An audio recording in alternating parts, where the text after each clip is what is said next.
Welcome into the Steven Singer Studios here on the Farzy Show, presented by DestinationRetirement.com. My name is Marc Farzetta. Let me start out with some very important business. Good morning, Kevin, and everybody. Happy Tuesday. Good morning, Mally. Mally, nice to see you. Good morning to you. If I could, would you? Good morning to Mally, my guy. Oh, that's good. To Kevin, dog, everybody. If I could, my guy, morning. Mally, everybody, good morning. I am addressing the comments right out of the gate. April, good morning. I'm doing that because I'm here. I'm live, folks. We got a live show. We got a live program for you today on this Tuesday for a number of reasons. It's deadline week, so I'm trying to give you as much live content as per usual, trying to do the same stuff as per usual. So I just want to make sure we're doing that. And also, I am just, you know what? I'm not mad. I'm just disappointed. All right. I have not denied, because when you say I'm denying those allegations, when you say I'm denying them, it makes it, like, I don't know what it is, but whenever I hear somebody say I deny those allegations, I'm like, he did it. You know what I'm saying? But like, I don't want to deny. I want to refute. I want to refute. I want to refute. I want to refruit. I want another orange. Anyway, I want to refute the rumors that I am a stoner, because I am not a stoner. Oftentimes, when my buddies from college listen to this program or they watch this program, they always get a kick out of whenever I give them a shout out, because they always know that I was the guy that was saying, no, thank you. It was simple as that. I just had to say no. There was no peer pressure. It was like, no, come on, do it. And I was like, no, I'm not doing it. No, do it. And I did it. No, I didn't do it. So they always find it funny whenever you guys accuse me of being a stoner. So I just want to address this out of the gate. Yesterday during the show, apparently during my taped portion of the program, which was all of it, there was a little bit of a light coming in from this side that looked a little smoky. It looked like maybe there was something going on over there with my old college buddies. Maybe they came over and they decided to bake out the studio, hotbox the studio, if you will. The smoking term, not the other term. Hotbox it in that regard. And that is just untrue. There was a light that was close to the camera, and I wasn't a token. Token? Kids still use that word? The old token? Little toke? No? I don't know. But anyway. So yeah, but I went back and looked at the tape myself after the PJ, our fearless producer, was like, hey, by the way, just keep that a little further away from the camera. And I'm like, what are you talking about? And then I looked at it and I was like, oh, those are where the smoke comments come from. Yeah. So I wasn't I wasn't doing that. Anyway, welcome in once again to the show. But I enjoy that you enjoy it, ladies and gentlemen. I enjoy that you enjoy it. Dan Schwartz, I saw your rendering of our friend Tom Moore. Was that a Cheech and Chong thing? Were you trying to make him look like Pierre Robert? I don't know, but whatever it was great. I thought it was wonderful illustration. And Dan, I see your Millionaires versus Billionaires MLB The Show edition, Millionaires versus Billionaires, in honor of the MLB lockout or strike, however we're going to be drawing this up over the next couple of weeks here. I hope that goes viral, because I think it's brilliant. I hope it goes viral. But so we'll get to that a little bit later, because, in baseball now, they don't even have baseball, but you know what? They do have steroids. So you're not testing for that anymore. All right. I digress. Welcome in once again to the show, everybody.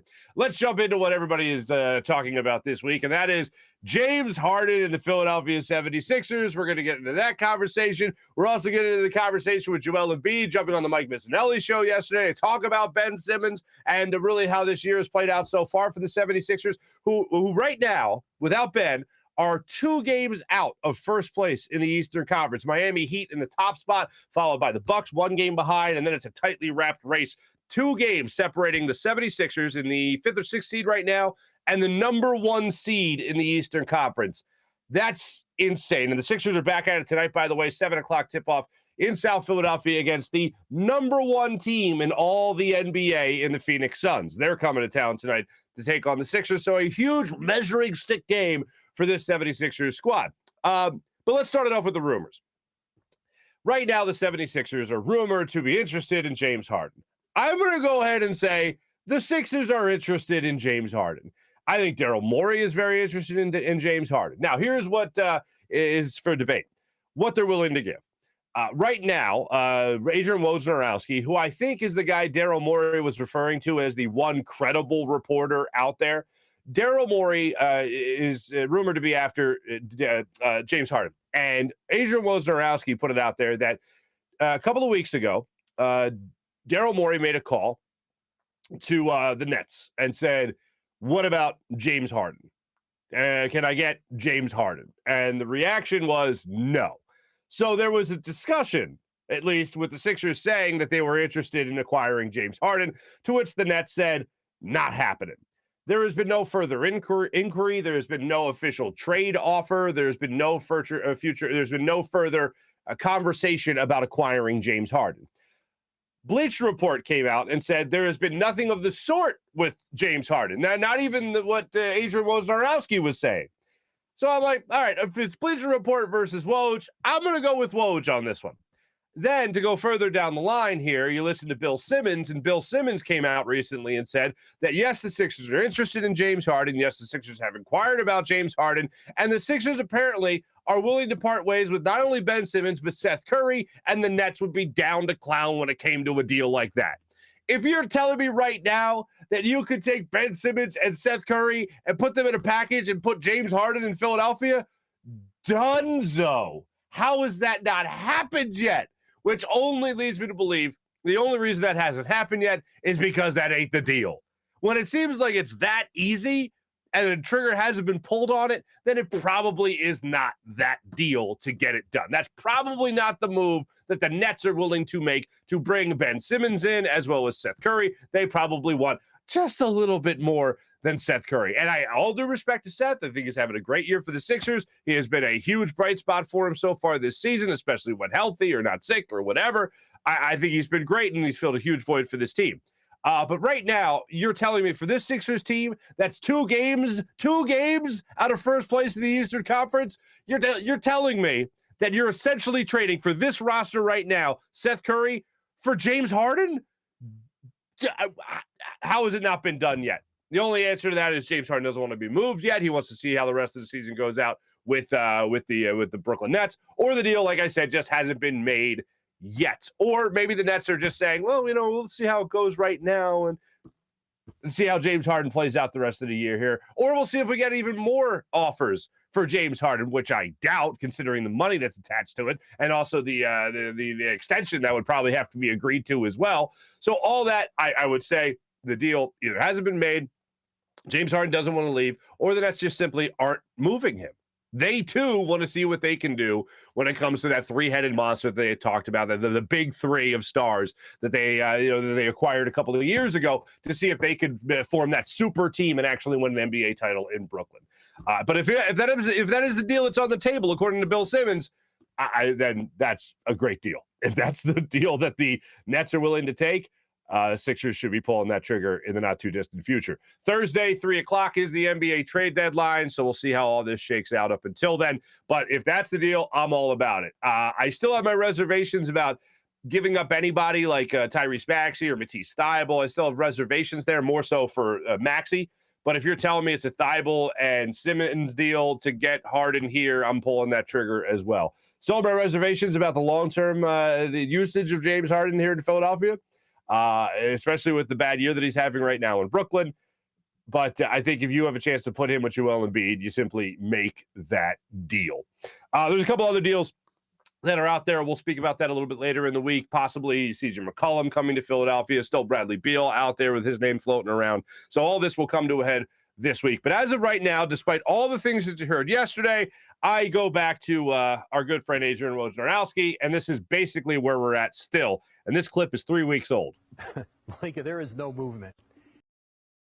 No movement on Ben Simmons. That's the bottom line. Now, there was discussion about Ben Simmons yesterday, and that was when Joel Embiid jumped on the line with Mike Missinelli. And Joel had a lot to get into. And of some of the highlights I want to hit for you guys, the number one thing was hard work. That was the number one thing that jumped out to me.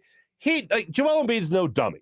He knows where this interview is going to go. He knows it's going to go to Ben Simmons and the relationship Ben has with the team now and whether or not he would welcome Ben back and all that stuff. But before the conversation even went there, Joel Embiid called out a number of his teammates, Tobias Harris, Tyrese Maxey, Matisse Thybulle, Seth Curry, called out all these guys to talk about how hard they worked in the offseason after they lost Game 7 to the Atlanta Hawks, and how hard they worked in the offseason to come into this season the most prepared as possible to make another run in the playoffs. To not only get the number 1 seed again, but make another run in the playoffs, this time deeper, even in the Eastern Conference Finals, maybe even in the NBA Finals. Everyone put in the work in the offseason to come back better and improve upon what they didn't do well last year, including himself, and Joel Embiid himself. He went into the offseason saying, I need to get better at all this. Let me get better at all this to put the Sixers in the best position they could be to make a deep playoff run. You know, it didn't really seem to do that. The Ben Simmons fella. That's the guy that didn't seem to do it. And I thought it was interesting that unprovoked, uncoached, Joel Embiid went right away to everyone recognizes the mistakes they made in that series, including himself with the turnovers. He had back-to-back games, 6 and 7, with 8 turnovers in each game. That's terrible. But he talked about that. He talked about how he needed to be better. He talked about how he needed to be healthy and all that.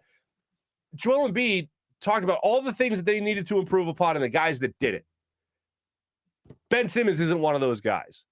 And I think if you're a Sixers player and you come into camp knowing that everybody worked their ass off in the offseason to come back in to help the Sixers make a deep playoff run, deeper than they've made since the days of Allen Iverson, then I think you know where that guy's head's at. You know that he's acknowledging everybody else around him that's working hard and excluding the guy that really didn't put in the work. The guy that's not putting in the work, and if he is putting in the work, he's putting in the work to just stay as good as he is at every other skill set, not working on the skills that he needs to improve upon. I can do this to maintain, but I'm not going to break through that comfort zone of shooting a mid-range game, getting better at my foul shots, even mixing in a three-point shot from here, time and again. For me, that was the number one thing that jumped out at me from the 27-minute interview that Joel Embiid did yesterday. Everybody else worked hard. I didn't expect him to throw Ben Simmons under the bus. I didn't expect him to necessarily call Ben Simmons out, more so than we have already heard him call Ben Simmons out. Nothing for me will shine a light on the relationship between Ben Simmons and Joel Embiid more so than what Joel Embiid had to say about Ben Simmons the day he got thrown out of practice, which was, I don't care about that guy. Basically, I'm not here to babysit. And then Ben addressed the team. He talked about mental health issues. And then Joel Embiid took to the court for the Sixers home opener and said, welcome back. Great to have you. And let's, still cheer for Ben because he's still our brother. Go Sixers. Drop the mic. Get the hell out of there. That's where we have left everything with Joel Embiid and Ben Simmons as of right now. Joel Embiid also said yesterday that there's another thing that came in. He would welcome Ben back, and they're a better team with Ben Simmons, so he acknowledged that. He also acknowledged that he used to go to Center City Sips, which is the thing that I find hilarious. I did a lot of Farzy in the fields at Center City Sips, and you know what? We all miss Center City Sips, don't we? And then he also talked about how he wasn't going to push his son into basketball. He was going to push him into the real football, soccer, as we refer to it. His son, Arthur, who is 16 months.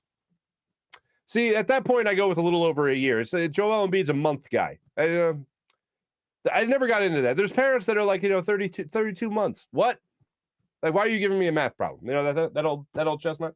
And then there was one instance where he did start to get asked about Ben Simmons. And this is where Mike Missinelli asked him about the relationship with Ben right now and kind of where all this went sour. And this is what Joel Embiid had to say about Ben Simmons and where they're at right now, especially when it comes to what caused all this, the alleged calling out of Ben.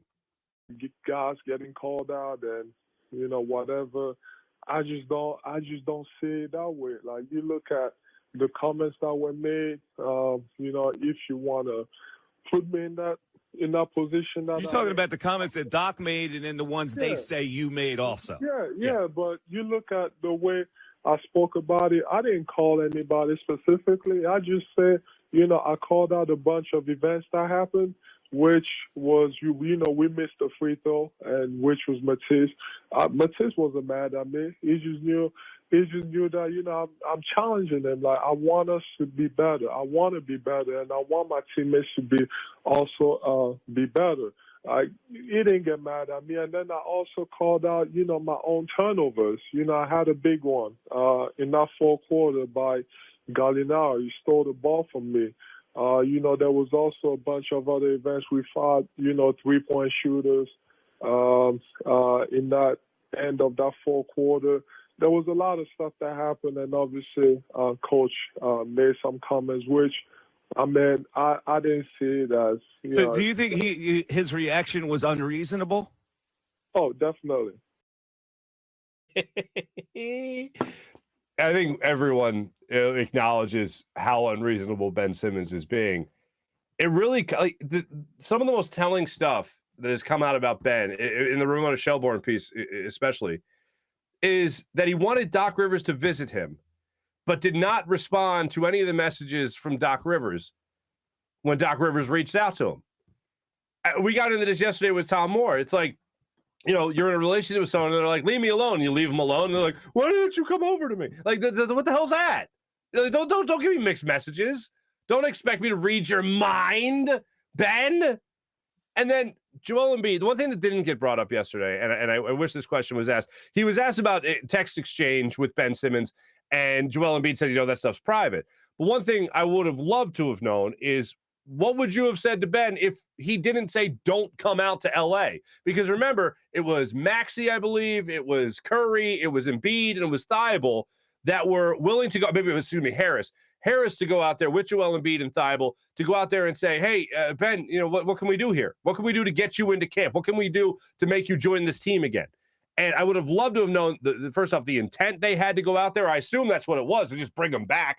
And what would you have said to Ben if you were sitting across from him, if you got the chance to go to his new, $17.5 million mansion in L.A., what would you have said to him? What would have been the point of that meeting? Do you think you could have convinced him to come back? That's what I would have loved to have known. But it was a very good interview overall. I thought it gave you a lot of good insight as to Joel Embiid's mindset. He also, without being provoked for this either, without being led to this, he brought up the idea of Ben Simmons being traded and how that affected Ben.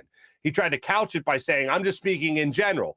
But later in the interview, when he was asked about what this team needs to do to improve and what they need to do to try to get Ben Simmons back, he was talking about, at one point, Matisse Thybulle. He was talking about Tyrese Maxey. He was talking about himself. And then he said, no matter who you are, if you get a trade offer in, and this is what I was talking about yesterday when it came to untouchable. Who's untouchable for the team? If it's Maxey, if it's Thybulle, whoever it might be. There's one guy that's untouchable to me. As far as I'm concerned, that's Joel Embiid, and I think 99.9% of the Sixer fan base would agree with that. But Joel Embiid pointed out, if you're going to trade 3 first-round picks, Seth Curry and Klay Thompson, for me, Joel Embiid, the Sixers are going to make that deal. Joel Embiid can't be offended by that. He can't get butt hurt over that. He's just got to go out there and play because this is a business. And what that alludes to is the idea that Daryl Morey was willing to trade James Harden a year ago for Ben Simmons. And the deal never came to fruition, and apparently Ben got all butthurt about that. I'm not trying to say it was Ben or James Harden or that deal. I'm just saying in general, we can't be offended by trade rumors. I don't. Jason Kelce and Joel Embiid, it's hard to think of two athletes that get it more than those two names, and they're both active participants in our sports scene right now in Philadelphia. These guys just get it. And Joel Embiid, throughout his career, has just gotten it. He has just understood. He's been on the same wavelength as a Philadelphia fan, understanding what it takes, what we expect from our athletes. And that's why I respect the hell out of him for continuing to play on that torn meniscus that he had in the playoffs last year against the Hawks, most notably. And he acknowledged that after the fact. Was he 100%? Absolutely not. But he stayed out there. He was still the best player for the Sixers, even on that partially torn meniscus. So as far as I'm concerned, the guy gutted it out.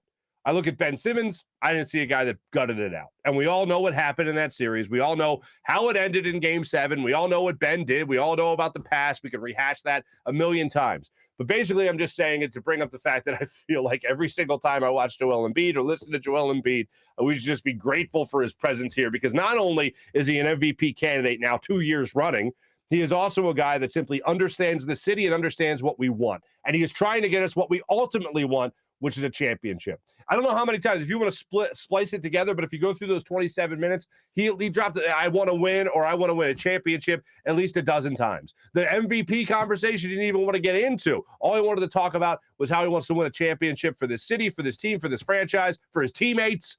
And that's exactly what we want here. Someone to be open and honest with us about the entire situation, as he was about Ben Simmons. Someone to consistently improve on their game, as he has every single offseason, coming back with something new. He talked about how without Ben, he does have the freedom to do whatever he wants to do on the court. So that's awesome. And then he also got into the idea of how his team is pushing and pushing and pushing to win a championship. That, to me, is exactly what we want in our athletes. Every single one of them, that's what we want. And if they play at the same level of Joel Embiid, that's also nice, which is a very welcome thing. Speaking of athletes playing at a high level, our guest today, I didn't even mention this. We do have a guest today. We're going to close the show with our guest. Dan Koppen, formerly of the New England Patriots, 10-year NFL veteran, couple of years out there in Denver as well, won 2 Super Bowl championships with the Patriots with Tom Brady. He'll give us a little insight of Tom Brady, give us a little insight of Bill Belichick. And you know what I had to do? Dan Koppen was a member of the 04 Patriots team that beat our Philadelphia Eagles in the midst of Spygate, mind you, in the Super Bowl. He played against Donovan McNabb. He played against Hugh Douglas, Hollis Thomas, Jeremiah Trotter, all those guys, right? Brian Dawkins. I asked him about Spygate. I asked him what he remembered from that Super Bowl, and it's the story that just never ends. It's another Donovan McNabb threw up in the Super Bowl story that Dan Koppen gives us. We'll give a listen to that in a second. And also, I asked him to reflect on his own career and how he knew when it was time to hang it up in relation to Jason Kelce and also Brandon Brooks. Like, when does an athlete know, okay, it's time to move on with my life? And Dan Koppen gives us a little highlight of that. He also talks about Squad Locker, something that he's hooked up with right now to help get some youth sports, some equipment sooner rather than later. So it makes it easy as possible for coaches and programs to get uniforms and apparel and equipment for their athletes as fast as possible. So we talked to him about that as well. With it, yes, not only is it trade deadline week, it's also Super Bowl week as well. So we'll talk to Dan Koppen. He'll join the show coming up in just a second. But let me tell you right now about our presenting sponsor here at the Farzy Show, Destination Retirement. That's destinationretirement.com. My man Mike Seibert, RICP, is a financial advisor for Eagles fans only. Yeah, you heard that right. Eagles fans only. His firm, Destination Retirement, LLC, destinationretirement.com, is a full-service planning firm and an affiliate of 1847 Financial. Let him create a written financial plan for your accumulation years as well as your distribution years. With pensions few and far between, you're on your own when you retire with only a 401k or IRA. So let Mike help you turn your assets into an efficient income stream that you can't outlive. That's the goal, right? Mike Seibert is here to put a plan in place to help you retire, or if you're already in retirement, a plan that helps you alleviate from people's biggest concern, which is running out of money. Come on, Eagles fans, with stock market volatility and taxes probably going up, you need someone who is your financial head coach, and that's Mike Seibert. He has the experience to tackle these obstacles with over 30 years of financial game experience. Mike Seibert is a seasoned veteran who is committed to helping Eagles fans get to and through retirement. You can reach Mike at 484-275-6035. That's 484-275-6035, or visit destinationretirement.com. That's destinationretirement.com. Click on Find Out at the top of the page and fill out the questionnaire to see how prepared you are for retirement. Mike will get back to you and talk to you about how he can help. And as always, go Birds. Let me tell you about Steven Singer. Ladies and gentlemen, I'll show you one more time. Check this out. Valentine's Day, folks, 6 days away. Do you have your Steven Singer Gold Dip Rose? This year's color, Emerald City Gold Dip Rose. How beautiful is that? I hate Steven Singer. And why is that? Because he makes things almost too easy sometimes. The brand new is rose color, Emerald City. You can see it right there, 24 karat gold. It's absolutely fantastic. The magical Emerald City Rose will take a breath away this Valentine's Day as she opens up the gift box to reveal the real rose encased in brilliant 24 karat gold set against stunning deep green petals. Don't leave her green with envy. Go to IHateStevenSinger.com today to get your Steven Singer Emerald City Green 24 karat gold dip rose. Get yours before they're gone, exclusively and only available at Steven Singer Jewelers. It's the #1 gift this Valentine's Day. Steven's famous gold dip roses start at just $59, and they come with a lifetime guarantee. Fast, free shipping, arrive in time for Valentine's Day. Real jewelers, real roses for real love of your life. Steven Singer Jewelers, IHateStevenSinger.com. In a moment, we will talk to Dan Koppen. He'll join us on the Rothman Orthopaedics guest line. And don't forget, folks, the Rothman Orthopaedics guest line, when it comes to that finicky knee or that fickle hip or that shoulder that no longer does what a shoulder should do what I do. Do what I recommend for my friends and family. Trust Rothman Orthopaedics. Go to RothmanOrtho.com. That's RothmanOrtho.com. They have over 30 locations in Pennsylvania and New Jersey, including 4 orthopedic-only urgent cares.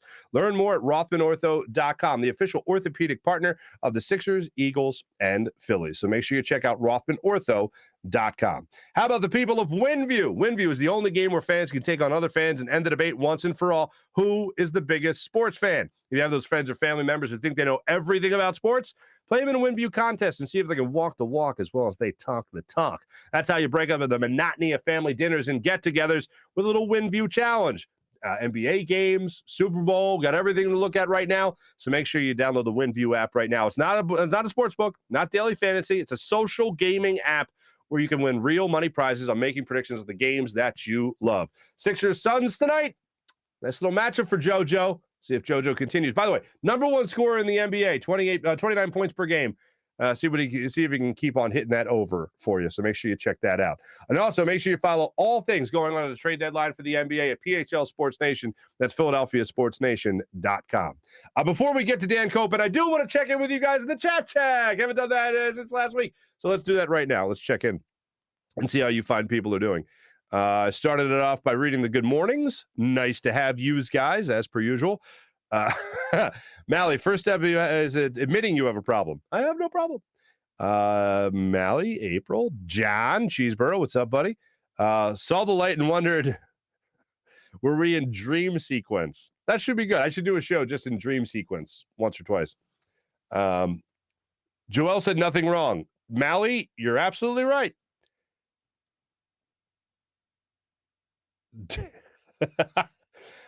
Damp the towel first? What? Oh, John Cheeseborough, I'm glad you mentioned that. Kyler Murray scrubbed his entire social media account of anything in reference to the Cardinals. I like how that's a story, and John, you're right to bring it up. I like how that's a story now. And they unfollowed everything. They scrubbed it of Cardinals. Okay. I understand that takes effort. I understand that's what like people do when they go through a breakup. I never dated this person. They're gone. They're gone from my life. Erasing memories. It's like, what's the movie with Jim Carrey and Kate Winslet? Eternal Sunshine? Eternal Sunshine of the Spotless Mind, I think. That's just erasing memories. All right, we got a hemorrhoids reference in the chat today. That's all right. I'll get a Mortal Kombat reference. All right. Fuji, what's going on? Hola. ¿Cómo estás? I'm not going to say usted because I feel like we know each other well enough. Okay. Now we got Scorpion references, Mortal Kombat references. Get over here. Let me try to find the context of this. I just found the context. And it has to do with thumbs. I won't highlight it for anybody else, but you've heard us talk about thumbs, and I think you know whose thumbs we're talking about. I want to get back to this on Woj real quick, if I could, would you? Thank you for reminding me on this. One thing Woj said on ESPN yesterday was the Nets are going to see if the Sixers offer some kind of massive deal. And that was interesting to me because the Bill Simmons thing, to go back to it, Seth Curry and Ben Simmons, that's not a massive deal. A massive deal for me would include picks and Tyrese Maxey.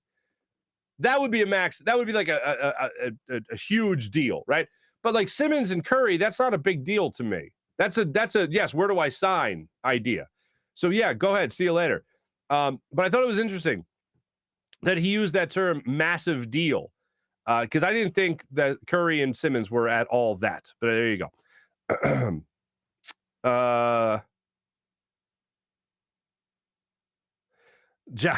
John is saying that Mike was looking for that kind of like big soundbite with Joel Embiid. And yeah, I mean, you're asking the good questions. I thought Mike did a great interview. That's what you do. It's not necessarily like soundbite hunting as much as it is just looking for the honest answer. And I thought when Mike said, do you think Ben Simmons was unreasonable? And Joel Embiid said, yeah, I think that was really the number one thing that came out of that as far as soundbite wise, agreeing to Mike's words of unreasonable. April, Joel is smart and wants to play. He wants to win, April. You're absolutely right. And he is very smart. Brilliant even. Mally, why do we have a Thanos reference?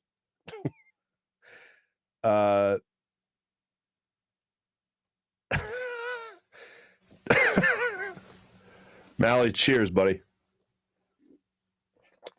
Nothing in there but espresso beans from my good friends at Grand Cafe L'Aquila, I might add.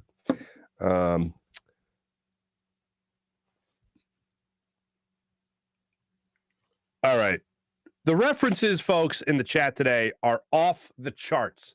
John, you have one of the most underrated shows in the history of television referenced here when you reference Bull from Night Court. Night Court is an all-time favorite show of mine. It's one of my all-time favorites. My brother and I loved that show growing up.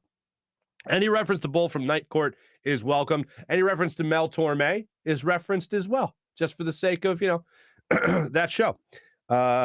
Let's see. Jim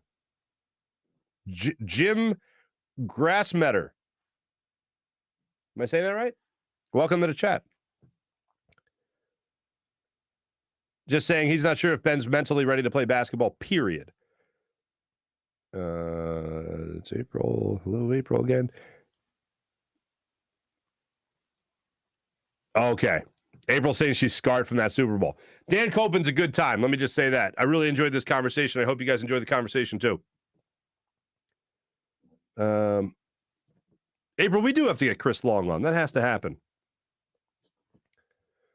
I really want to get Chris Long on. Dan, Mark, you smoked before the show, so that's technically a dream sequence.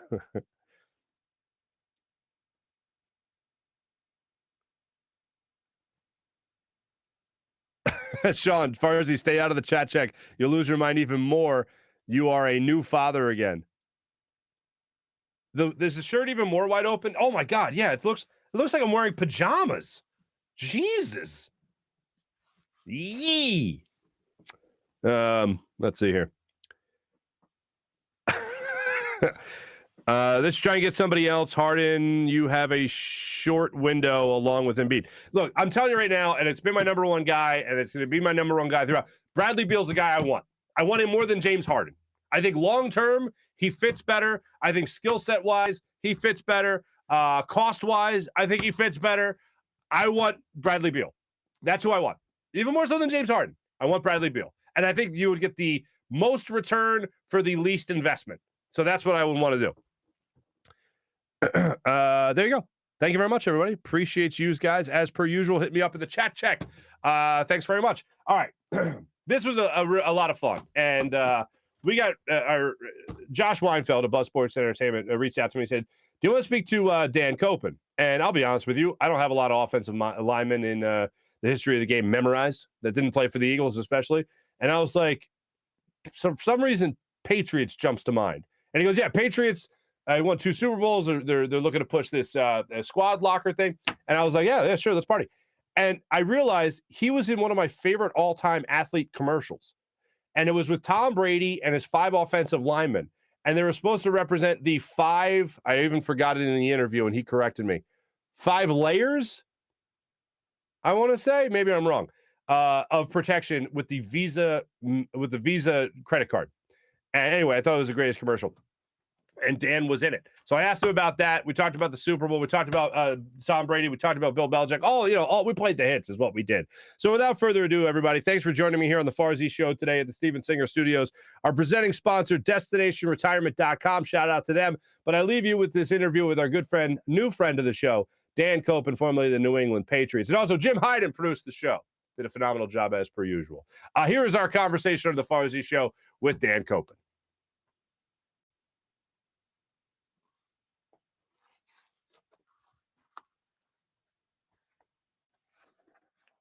Right now on the Rothman Orthopaedics guest line. Folks, it's not every day we get to talk to a 2-time Super Bowl champion. It's not every day we get to talk to somebody who played with Tom Brady, Bill Belichick, and unfortunately beat our Philadelphia Eagles in the Super Bowl. But ladies and gentlemen, he's doing some great things right now with Squad Locker, a 10-year NFL vet with both the Patriots for 9 years and 1 year with the Denver Broncos. Please welcome to the show, ladies and gentlemen, Dan Koppen. Dan, how are you, man? I'm great, Mark. How are you? Thanks for having me on, and I'm glad I was not involved in the second round, the rematch, Philly and New England. Oh, yeah. Yeah, New England didn't want to catch these hands, my friend. They didn't want to catch these hands. And I grew up in the Lehigh Valley, so I could still have bragging rights against those Eagles for my part of the career. Right. Now, it's interesting. Real quick, I want to ask you about that. So you were originally from Iowa, and then you moved to this area. You moved to the Philadelphia, Allentown area, more or less. Yep. So did you grow up like a Philadelphia sports fan? How did that work? No, absolutely not. I think Okay. I hated every Pennsylvania team there was. I mean, my whole family's from the Midwest, so I was an Iowa Hawkeye fan. That doesn't mix well with Penn State. I was a Green Bay Packer fan, which really doesn't mix well with the Eagles. And then and this isn't a knock on them, but it's almost like you're taking the other side at that point when you realize how Philly fans are. I was just the other guy, just sort of poking the bear, and I'm never going to be a Philadelphia Eagle fan. Gotcha. Fair enough. A lot of people, they'll take on the heritage of wherever the family's from. I totally get that. But I do want to ask you about this because it's one of my favorite things ever. And I love when athletes become actors. And I know this is a random thing. I don't know if you get asked about, I don't know if you were ever asked about this, but you were part of those Visa commercials back in the day with Tom Brady and your other fellow offensive linemen representing like the 5 forms of protection. 5 layers. Come on, 5 layers. Let's get it right. 5 layers of protection. Yes. And I mean, it was fun. It was awesome. I was kind of out of my element, like most of us there. I would say Matt Light probably stole the show on that commercial. He's probably more camera friendly, and when he gets in front of a mic, he just doesn't shut up. That's just his personality, and it's great to see. But I kind of wish I was like maybe a few more years in the league where I was more comfortable and not just like excited to get a check from the commercial. Yeah, from Visa, right? Yeah, of course. Yes. Now that was your acting career. Any other chances to get back into acting? Oh God, unfortunately there is one. Oh yeah, no, this one's bad. It's been out there for a while. Mm-hmm. They did I don't know if it was during Super Bowl week or whatever, but they did like a spoof off of like a dance contest where it was me, Willie McGinnis, and Richard Seymour, and there was a panel of judges, and we actually had to dance, and we had to go through a day or two of choreographing and learn to dance, and they filmed it. So that's out there. It's a big man dance contest. That's what it was called. That might be the lowest point of my career. Well, let me put it this way. I know you're getting back to some new heights here with your current career because you're keeping busy with Squad Locker these days. Yeah. I was fortunate to join Squad Locker about a year and a half ago, and it took a little bit of time to figure out what you want to do after you play football. But in learning, trying a few different things, it was more about, all right, you got to like the people you work with, you got to like what you're doing, you got to believe in the cause, and that really came to Squad when I found Squad Locker through a buddy. It's just a tremendous company, and at the heart of it is about helping the kids and giving back time, which time is the most valuable thing that we have. And what Squad Locker does with their platform, which we invested a lot of money in, we go down right to single unit, and for those sports teams, those high schools, even corporations now, you can't really find single unit. They have a platform where it's 2-week window and you got a bulk order and then it closes. With Squad Locker, we make ordering uniforms, we make ordering spirit wear very, very easy, where stores never close. Again, single unit, direct to the consumer. It's hard to be a coach and it's hard to order that gear, and Squad Locker really simplifies those things for you. And you can do that with uniforms, equipment, stuff like that? Anything you need, hard goods, spirit wear, soft goods, and we go, all the way up to uniforms where, coaches, now they don't have to take those sizes. They don't have to distribute all the gear.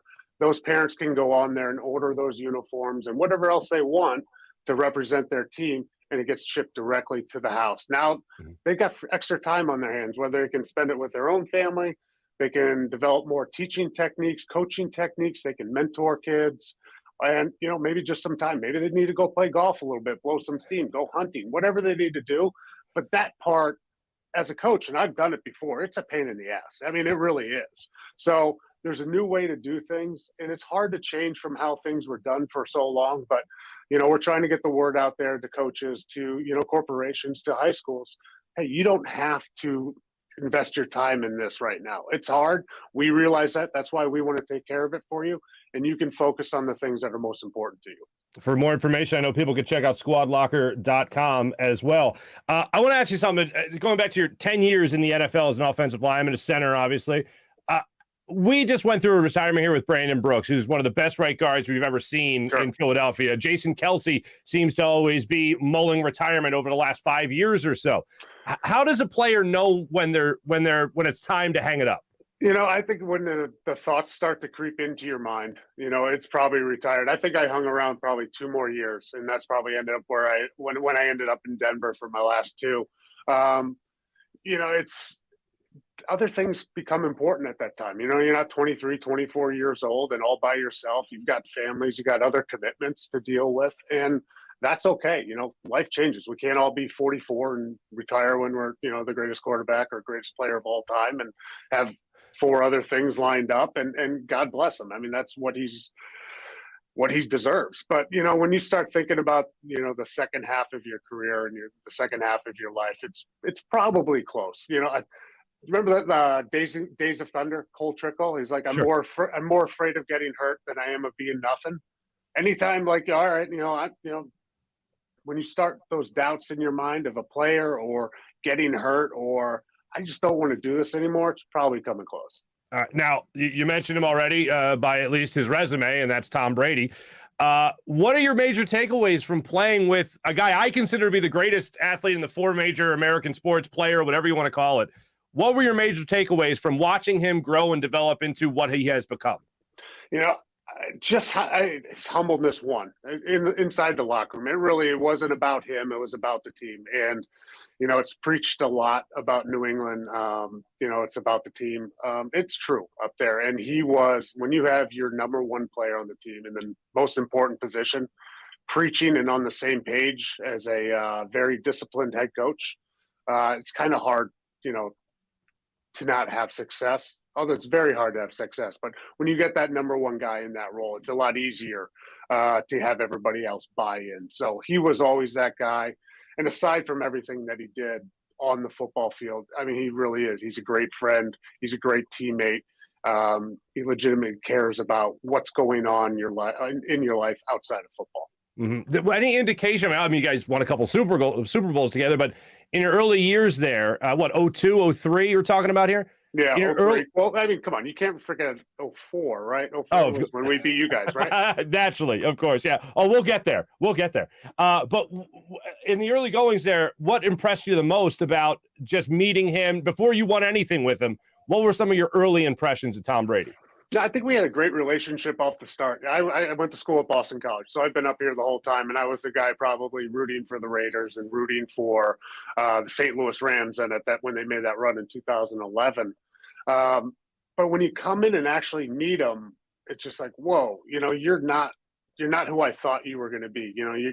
You're becoming the superstar, but you're really down to earth. And I think you could say that and see that over the years with, different guys that came into the Patriots locker room. James Harrison, really comes to mind, where he's on the Steelers, was a thorn in our side for so many years. Probably said it multiple times. I don't like Tom Brady. But when the guy comes into the locker room and has a chance to get to know him as a person, he can't say enough good things about him. So when those guys that, dislike him for so long come in and then have a changed opinion afterwards, I think that speaks volumes. I don't expect people to take my opinion because I was there, with him from the beginning and for 9 years. But when you see these other guys come in and talk that highly of him, I think that speaks higher. Speaking with Dan Koppen, of course, former offensive lineman, number of years with the Patriots, 2-time Super Bowl champion. What can you tell us about what goes on behind the curtain with Bill Belichick? Because it seems like nobody can really crack this code. What's going on up there in New England? I have no idea. I don't think the players know. You walk down the hallway of the facility, and it's just almost you just try not to make eye contact. Sometimes it's just I know he doesn't want to talk to me, and you just keep going. But the thing is, it's not really about how I communicate with him. He brings in great position coach. That's their job. That's their job to have that relationship piece with those players. That's their job to really coach. He's just a guy who, really steers the ship in the overall direction of the program and the organization. He does a phenomenal job of keeping guys grounded and working on the fundamentals and techniques that we need to do to win football games. I mean, that's pretty much it. he's forgotten more football than any of us will ever know. That's the truth. But the way he is, he's been around so long and he's still winning games, and it's different generations, it's different mindsets, but he's still able just to connect on that basic football level where, okay, if you want to win football games, I know how to do that. Just trust what I say. Can you tell me the nicest interaction you had with Bill Belichick and the worst? Nicest one's got to be after some Super Bowls. And, I ended up going to, I didn't play in the Pro Bowl, but after the Philadelphia game in 2004, they send Pro Bowl players out to Hawaii. At the time, it was in Hawaii. Mm-hmm. Mr. Kraft is nice enough to get him out on a private jet because you go back for the parade and then you got to get to Hawaii. Me and my buddy Lonnie Paxton, ended up getting on the flight somehow. We just ended up, we went out, we had a great time with the guys, but Bill was on the first leg with us. We landed in LA and, it was a 5-hour trip with Bill. I was thinking it was going to be kind of awkward, but we had a great time. It was right after the Super Bowl parade. I wouldn't say he was drinking a lot. Other guys on the plane were drinking a lot. So I think that was the first time I really got a chance to talk to him a little bit over the first 2 years of my career. And, there's probably a lot of bad moments when you mess up on the football field. Fair enough. Let's get into that 2004 Super Bowl, after the 2004 season in 2005. A little thing called Spygate emerged shortly thereafter, after your Patriots beat our Philadelphia Eagles. I'm curious because I've heard various things. Did you know about it as a player? Did you have any idea it was going on? Were you benefiting from it? How did you first learn of Spygate? Well, how did it go down? John Tomasi, I think, is the one who broke it, right? And I think it came out right before the Super Bowl in 2007. Yeah, it was a couple years later. Yeah. It was in 2007, so 2008. We played the Super Bowl against the Giants. And I think the story broke basically right before the game, the day of, or the morning of the game. So it's kind of bad timing for a Boston sports writer to break that story at that point. But that's when I found out about it, really. I never heard about anything else. Video recording signals or anything like that. There was no information that we were given on the field concerning that. And, I know people have their own opinions. It's probably still a hot topic, hot subject for a lot of people, but you can get as much information that you want before play, but once the ball snapped, it's about what happens on the field and how you execute it. So did it have an advantage for us on the field? Absolutely not. What do you remember from that Super Bowl? I mean, we've had Hugh Douglas on this show a number of times, Hollis Thomas on this show a number of times. Guys that played with those Eagles teams. Hugh Douglas was on that team, of course. Yep. What do you, when you look back on that Super Bowl victory, what do you think of? Remember McNabb puking in the fourth quarter and taking his time getting to the line of scrimmage. Wow. Okay, so you knew that on the sideline, even though you were an offensive player. 1,000%. All of us were sitting on the side like, hey, take your time. You can have as much time right now as you want. And they just kept going back to the huddle and back to the huddle. And it's just like, this is not the right situation for this. So I remember that. But Trotter was your middle linebacker, and he was a beast at that point. And then, him coming up the middle, I knew that was going to be a hard day for me and those D tackles. So, that all I could handle at that point. Mm-hmm. Now, that's crazy to say that because I know a lot of people – They look at what the Eagles did to themselves before they look at what any video camera did in that game, because we were all saying the same thing. And then NFL Films got that great shot of Bill Belichick on the sideline going, the score's correct, right? Like we're winning, they're losing. They should be hurrying up here. Now did you see McNabb throw up? Did you hear about it? How did you see that? I don't know if I saw him hunched over in the huddle. And I mean, we come off the field when we're done on offense, and you sort of talk to your position coach and discuss a few things. But if they're on an extended drive or something, you sort of have some time, and you're not usually looking through the players standing in front of you. You're looking up at the video, the jumbotron there, and you could just see him taking his time. He looked like he was out of breath.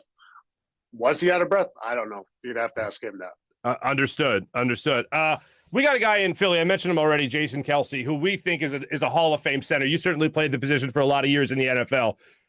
Do you think Jason Kelce is a guy that will get that nod? What have you made of his career to this point? No, I think with what he, how he came in, you take a look at his size. He's kind of like, not a huge guy like me. He relies on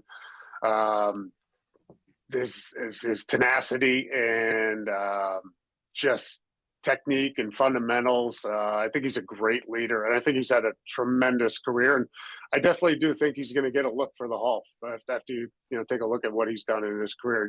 He's a great guy, and what he does off the field, and especially after Super Bowl parades, it just speaks to the character of the man.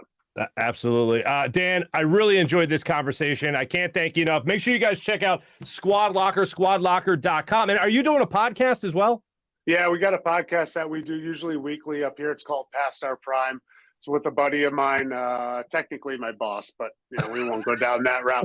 But he was a Tip Fairchild. He was a former minor league player with the Houston Astros, and we kind of like to have a locker room feel. And once you're teammates, you're always teammates, no matter how long it is before you talk to. It could go a year, it could go 2 years, but when you reconnect with those guys, those old stories come out. That bond is still there. That's kind of what we try and spotlight on our podcast, is that bond that teammates have. Excellent. Make sure you guys give Dan a follow on social media. I do love this. Past Our Prime. I just find that to be hilarious. And then also the line down here is lucky husband, proud father, and one hell of a model American. Hey, movie quotes never get old, Mark. Movie quotes never get old. Very true. We can agree on that. Dan Koppen, great catching up with you. Thanks so much for being on the Farzy Show. Much appreciated. And good luck with you, your podcast, as well, of course, as squadlocker.com. Thanks so much, Dan. All right. Thank you. Have a great day. You as well. Dan Koppen joining us on the Rothman Orthopaedics guest line.